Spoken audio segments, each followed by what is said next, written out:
Sir लेकिन मुझे एक चीज़ बताइए जैसे जुडिशरी है, डॉक्टर्स हैं, एजुकेशन सिस्टम है, ये तीनों हमारे जिसको बोलते हैं कि फ़ायदे की चीज़ें हैं ताकि अगर हमें कभी ज़रूरत पड़े तो they will stand with us. आप सोच के देखिए तीनों से हमें डर लगता है।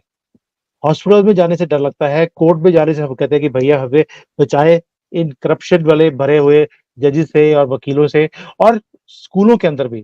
जिस तरह से जेबें काटी जाती हैं, पेरेंट्स को भी बुखार आना शुरू होता है, जैसे ही बच्चा पैदा होता है घर में। तो इन 3 चीज़ों को तीनों को जो हमारे फ़ायदे के लिए थी, तीनों की तीनों से हम डरते हैं। पुलिस का भी बात नहीं कर रहा हूँ क्योंकि पुलिस को हम टच नहीं कर रहे हैं, उससे भी डरते हैं हम लोग। तो जो हमारी प्रोटेक्शन की चीज़ें थी, उन्हीं से हमें डर लगता है।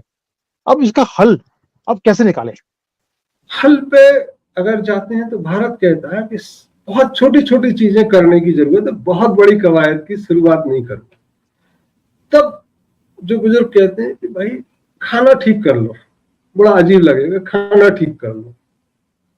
खाना ठीक करोगे तो मन ठीक रहेगा, पानी ठीक कर लो तो आवाज ठीक रहेगी, नशा ठीक कर लो तो दशा ठीक रहेगी।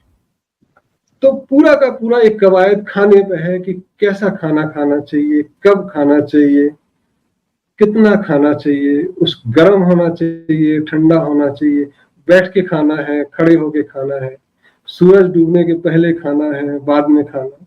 ये खाने पे कवायद। फिर खाने पे इतनी कवायद नहीं है, ये सोर्स कैसे होगा?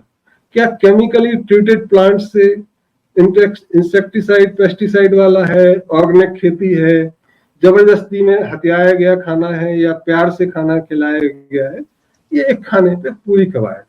पानी पीने पे कहीं का भी पानी पीना है, कुनकुना पीना है। तो ये पानी पे आप देखोगे भारत में कहते हैं कि बारिश में तांबे के बर्तन का पानी पीना चाहिए, विंटर में सोने के बर्तन का या पीतल के बर्तन में पानी पीना चाहिए, और गर्मियों में मिट्टी के बर्तन का पानी पीना चाहिए। फिल्टर्ड होना चाहिए, साफ होनी चाहिए। प्लास्टिक की बोतल में पानी नहीं पीना चाहिए। ये पानी का सड़ा गला पानी, बियर शराब नहीं पीना चाहिए, ताजा पानी पीना चाहिए। तो ये सड़ा गला पानी पियोगे तो आपकी आवाज धीरे धीरे भर जाएगी, जैसे आपने बियर और दारू पीने वालों को देखा हो।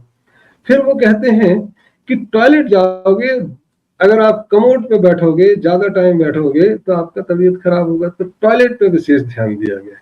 जितने साधु संत हैं, जितने भी प्रीचर हैं, टॉयलेट की कोई चर्चा नहीं करते। घर में बहुत अच्छा होगा, जिम होगा, लेकिन टॉयलेट वेस्टर्न होगा तो चीजें खराब होंगी। स्वाभाविक बैठ के करना। आपको आश्चर्य होगा कि जो बैठ के टॉयलेट करते हैं, सुसु करते हैं, पेशाब करते हैं, उनको पथरी की या स्टोन की समस्या कभी नहीं होगी।